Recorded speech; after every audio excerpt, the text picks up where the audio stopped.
Hi, I'm Kristen Hallam, content strategist at S&P Global Market Intelligence, and your host for this episode of the podcast.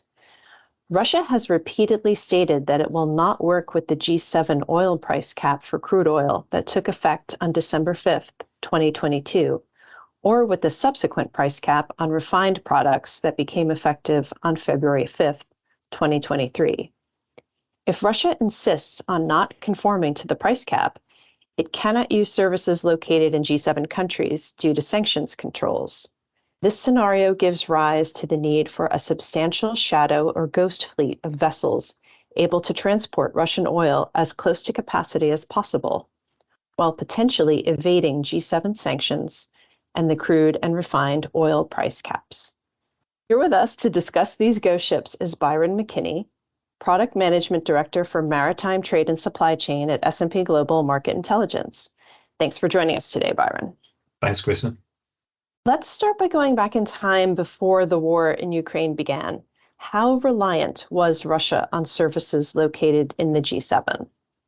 Before the start of the conflict, around this time last year, February 2022, Russia's engagement with European, mostly, trade in terms of its maritime services was quite large. So refined and crude oil products generally would have been hauled from various locations within Russia, mostly the Baltic, into various discharge points around European coastlines. Most of those routes that the Russian crude were taken at that point were very short, obviously, as opposed to where they go to today. They make longer journeys now to India, the UAE, China as well, and other countries. So that was the first thing to mention in that regard, in how that has now changed. Those European trade routes are not as predominant as they once were. They've pretty much ground to a halt. In terms of services, though, the need for Russia to be reliant on some North American and European services is quite high, especially in the area of insurance and indemnity. So within the maritime world, there are P&I clubs which provide that to fleet owners. They're all based within G7 countries. Obviously, G7 countries are countries which have sanctioned Russia fairly heavily since the outbreak of the conflict. And that's one area where Russia is now doesn't have the coverage which it once did.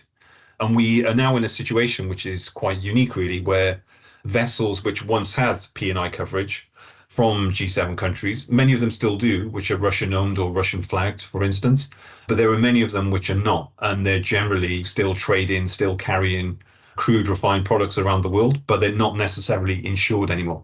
Many of them are aging vessels as well. There has been talk recently of the environmental or the potential environmental costs which can occur where you have aging tankers carrying crude oil products around the world and they're uninsured also. What would happen if there was an oil spill, for example? Where does the P&I club come into this? And at the moment, for some vessels, obviously it wouldn't. So it's one area which is particularly interesting to watch for the remainder of the year to see what happens there. But that is one service which Russia was not reliant on, but it was a kind of clear connection between itself and Western countries. I definitely want to come back to the P&I Club. But first, I want to talk a little bit about the white paper that you wrote recently on the Russian ghost fleet. How many vessels in it? The number of vessels which we've estimated at the moment, and this was when we wrote the paper, which was back the end of February, early March, was just over 440. I think to be exact, it was 443 vessels which we had in that fleet. That number was based on a number of calculations which we made in regards to data available to us. So vessels which have been previously involved in Russian trade, who have made journeys to Russian ports since the two oil caps have come into effect, vessels which never made those journeys prior to that. Then we've looked at things like ownership structures behind the vessels themselves. So where the group owner is unknown, or maybe the group owner has changed to what appears to be more of a front organization, which does seem to have a Russian nexus in some way.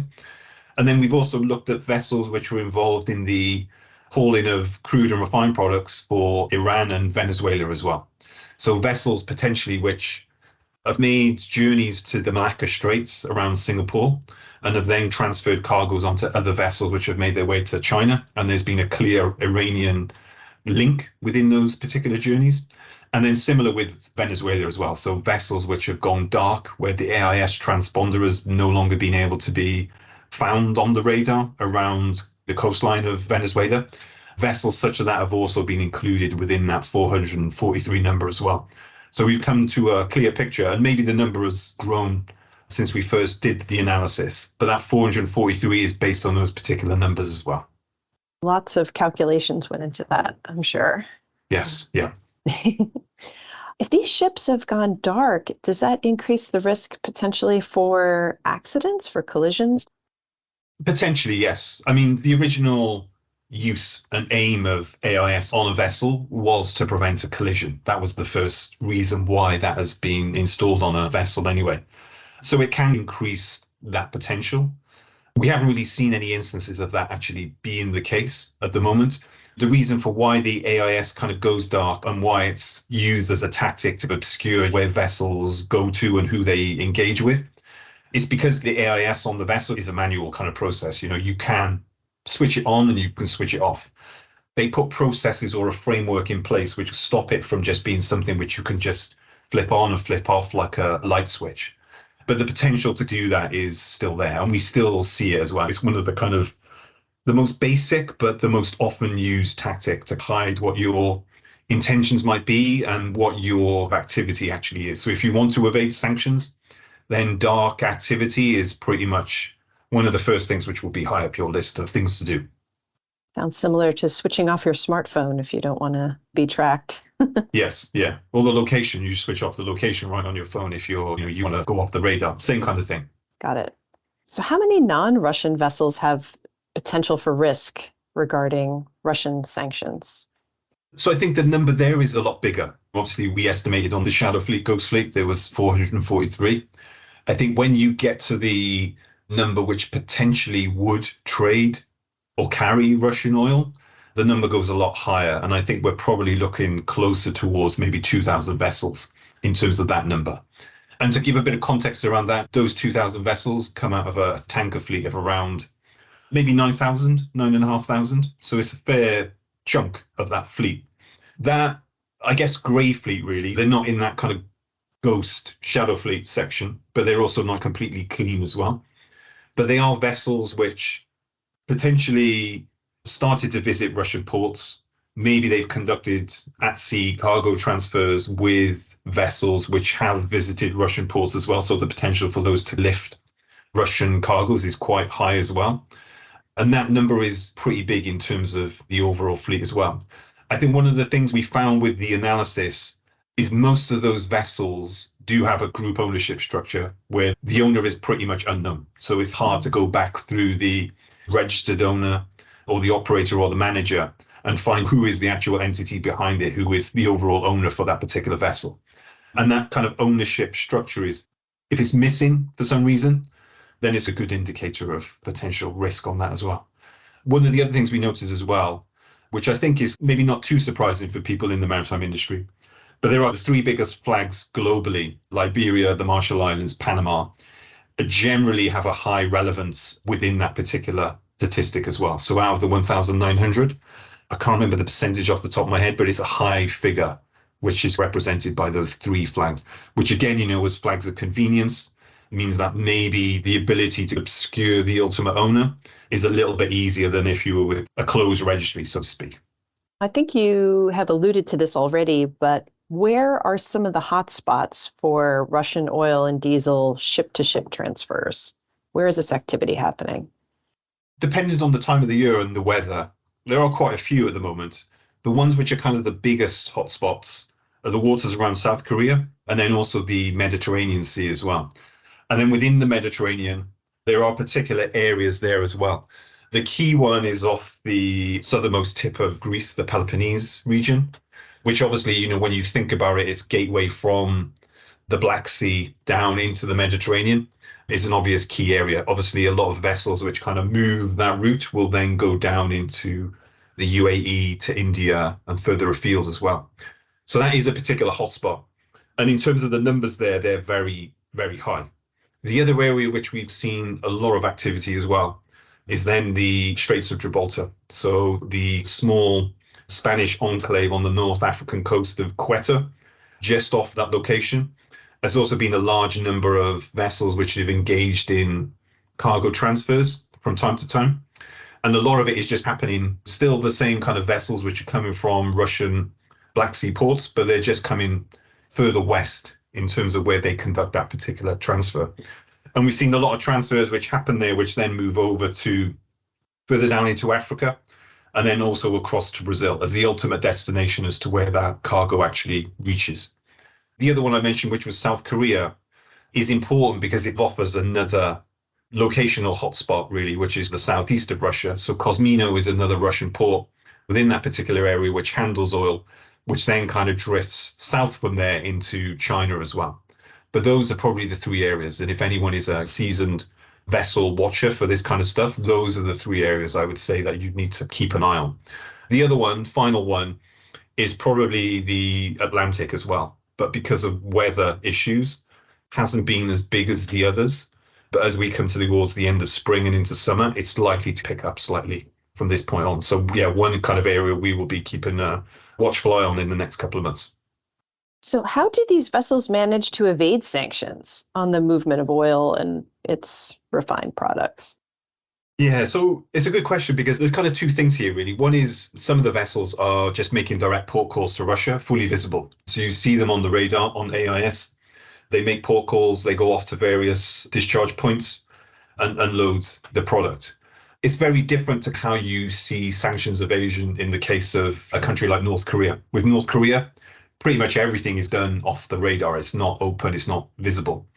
But Russia still has that option because the price cap says you can still trade oil at a particular price or below that price. And as long as the documentation is there and can be seen, then it's okay for oil to kind of move in a particular direction, shipments can happen, etc. That's all okay. But there is that kind of second piece to it where there have been instances where certain oil shipments have tried to obscure their exact origin. So if they do come from a Russian port, there have been instances where they've tried to prevent the real location being known. And the way in which that's done, we come back to AIS and dark activity. That's the most obvious way to try and hide it. But if you do that, then there is a point where, the AIS has to come back on. You can't keep it out indefinitely. Keeping the AIS off indefinitely raises a lot more suspicion around the vessel. Also, when you get to a particular port, you should put the AIS back on. So if you go to North African port, for example, if you have a refined product, you're going to have to switch it back on before you enter port. So there has to be that kind of period where you're lit up again, so to speak, on the radar. So that's one tactic. The other one is to spoof your location as well. And there has been a few instances of this in the news recently. One quite prominent where the Office of Foreign Assets Control raised a short advisory notice quite recently where it mentioned the Russian ports of Kosmino. There has been some instances of vessels which had tried to spoof their AIS and the MMSI number, which is generated for each vessel. So it looks like the vessel is in one location, but really it's in somewhere completely different. So that vessel might be at the port of Kosmino. It might be loading Russian oil, but the vessel is giving off a different locations through its broadcast, and it appears somewhere completely different. So that's another much more sophisticated way of trying to obscure your activity and your patterns of trade, and is the one which, if you really want to hide, that's the one you would probably try. And there are instances of that happening. Some sound pretty simple and some sound more sophisticated. Yeah. Interesting. So is the use of these ghost ships or shadow fleets as high as one might expect? I think at the start of the first price cap in December, potentially it was, and activity did look to be increasing with that ghost fleet. But I think maybe as time has gone on, there are some instances where it hasn't been as stark as maybe people thought it might be. There's still a huge amount of trade which happens, which looks to be working at the price cap limit and within the boundaries and definitions of the price cap. But it hasn't been the case that the ghost ship fleet has started growing. It's been bringing in much more vessels than previously thought. So it hasn't in my opinion, has been as big as maybe people potentially thought it was. Current news reports and stories as well, which have been out there, have highlighted and shown that the price cap is actually working to the effect it was intended to have as well. So it's been able to keep Russian production at a particular level. Oil has been flowing as well, but we haven't stepped outside of it. We haven't seen anything unnatural which has raised any issue which would say the ghost fleet has to increase in number, or we would see much more sanctions evasion activity.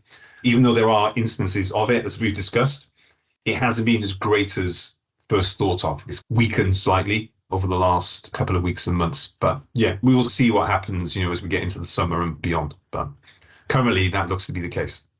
So now we'll come back to the P&I Club.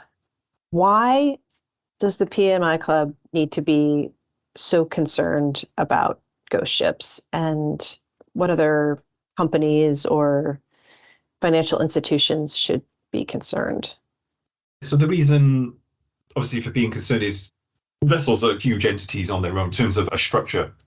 The cargoes they carry, especially when it comes to oil products, are hugely expensive. When you think about it on particular vessels, even of various sizes, you'd imagine the cargo is many millions of dollars. So it makes sense that if you own the cargo or you own the vessel, that there has to be kind of insurance at some point through the process to ensure that things operate in the way they do, and there's no issue which could arise if something goes wrong within a particular journey, which might last weeks or months. So it's very important that that is in place. Again, it's the same way in which the supply chain is put together and why insurance companies, financial institutions such as banks are involved in the trade as well, to be able to ensure that various instruments around trade finance, for example, help to ease the passage and flow of cargoes from one location to another. So it's important that those particular types of service are in place and are available to the maritime industry as well. The reason why they need to be concerned about ghost ships is obviously because the activity which we mentioned and which we talked about, such as switching off your AIS transponder, trying to spoof the location as to where you actually are when you're not in those particular locations. Also, if you're conducting cargo transfers and maybe you do those cargo transfers dark as well, and you're not doing it to the accepted norms and parameters of conducting a ship-to-ship transfer, those are all reasons why banks and P&I clubs and others should be concerned, right? Because they increase risk, not just from a compliance perspective, but one of safety at sea as well.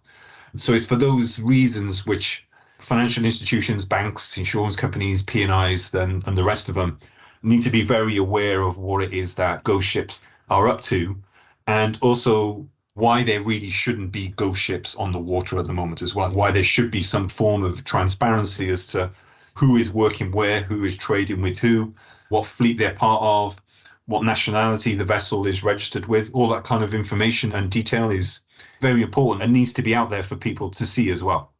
Speaking of ownership data, you wrote another paper more recently, a case study looking at vessels with unknown ownership visiting U.S. ports. What conclusions did you draw from that? The reason we decided to write that was based on the Russian ghost fleet originally, but there was also another element or another angle to it as well, which we wanted to take a look at and we wanted to test. So there was a conversation we had with a particular partner of us at S&P Global, who mentioned that within their screening checks, their organization, their institution, if they see a particular vessel which is involved in the trade which they're working with, and they notice that the ultimate group owner of the vessel is not known or is unavailable, then they generally see that as more high risk. We wanted to look at that and see whether there was anything within the data itself in terms of overall ownership of each and every cargo carrying vessel globally, whether that was true. So we wanted to test the hypothesis. So we decided to take all the cargo carrying vessels and then group them by those which have a group owner, those which don't have a group owner. And then we wanted to categorize them by their particular compliance status, which would have been kind of a green okay status. Then there was a status which was in the middle of that, maybe more of an amber slight warning. And then there was the severe red status. And the severe status is obviously based on whether that vessel had visited a sanctioned port, whether the vessel is on a sanctioned watch list from OFAC or some other regulatory agency, and then put those two pieces of information together. So the ownership data and the compliance status, to see whether there was any basis to that angle we wanted to test, which was, does a vessel which doesn't have the group owner indicate higher risk? And we saw the clear link correlation, which was true. So we do see, if there is no group owner, then generally the vessel is more likely to be engaged in suspicious activity or sanctions evasion activity. And what percentage of ships have unknown owners? So from the methodology and the analysis of the data, we came to a figure of just over 12%, which is 12% of cargo carrying vessels. I think in total it was around 70,000 or just under 70,000 vessels, which we looked at, which would have covered tanker vessels, bulkers, container ship, general cargo, etc. So that 12% is made up of that figure. That sounds like a lot to me. Yeah, it is quite a bit. I think when you go down into the data and you look at the flags which those vessels are associated with, there are some good reasons as to why that number is at that level. And there are also some kind of elements in there where you could see, whilst the group owner is unknown, there are some other instances where it could be clearly explained as not being high risk in some cases. So we notice there's a large number of Japanese vessels, which is in that 12.2% number. But when you look at those vessels in more detail, you kind of see that the trade which those vessels are engaged in, most of it is Japan to the US. Some of it is done because they want to operate with a particular type of flag state, in this case, Panama. Potentially they get cheaper rates as they move through the Panama Canal. So those vessels, they come into that 12% number, but they wouldn't be as high risk as maybe others which we found or witnessed within the overall number itself. So how might banks and insurers use this information to reduce compliance risk? It was one of the key areas where we want to do this, which was around how financial institutions, banks, insurers could use that information. I believe that the ownership structure of a vessel in terms of a compliance screening check is fairly low down the overall checklist, if you will. It's not as high as, looking at the vessel in terms of its overall sanction status. Is it on a watch list? Is it not on a watch list? Has it visited a sanctioned port or not? Those are the kind of things which I think people go to as first ports of call and look at those and try and determine what kind of analysis they can get from the historical movement of the vessel. Vessel ownership, I think, comes much further down the schedule. From what we pulled out and what we found within the data itself, we would say that it should be a lot higher. If you find the vessel ultimate owner isn't available, then there is a potential risk there as well, because based on the information which we've extracted, those vessels are more likely to be engaged in either severe compliance activity or in a kind of a slightly downgraded compliance activity, which is more of an amber status, where maybe the vessel does have a couple of days where the AIS is off in a slight high risk jurisdiction, for example. Or maybe there's been a flag within the history of that vessel which was sanctioned maybe, or again, high risk, that kind of status in there as well. So I think those are the reasons why financial institutions should look at this and maybe pay a bit more attention to it than they currently do. Well, you've given us lots to think about in this episode today, Byron. Can you give us some high-level takeaways from our conversation? Particularly focused on our listeners in the C-suite, what do they need to think about when it comes to the risks presented by ghost ships and the shadow fleet? The kind of key thing to be aware of really is that the level of risk is a lot higher than it was pre-February 2022. It's been mentioned many times in the past that Russia is the most sanctioned country now in terms of trade sanctions.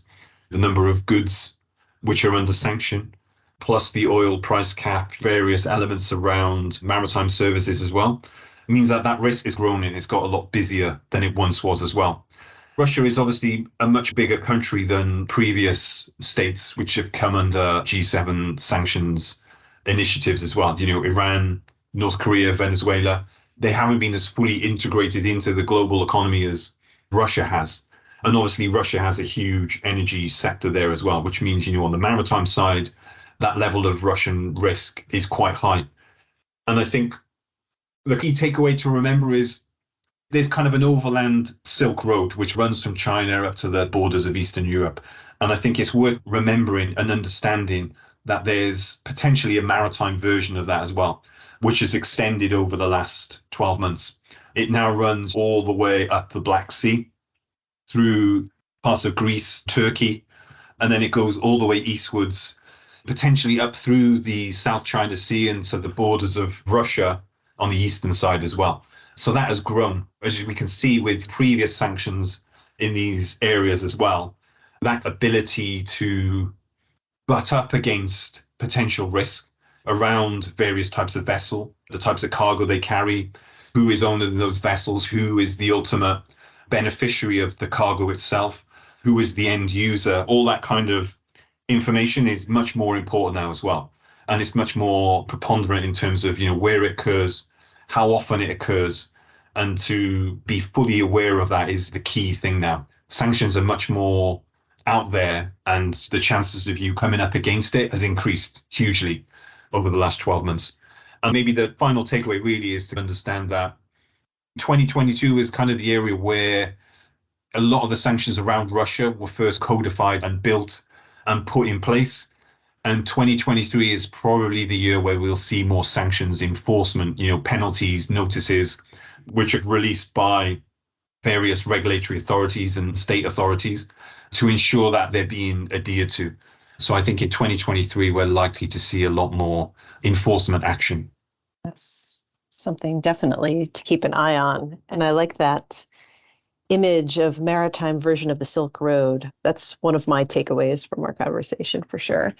Thanks again for sharing your insights with us, Byron. And thanks to our listeners for tuning in.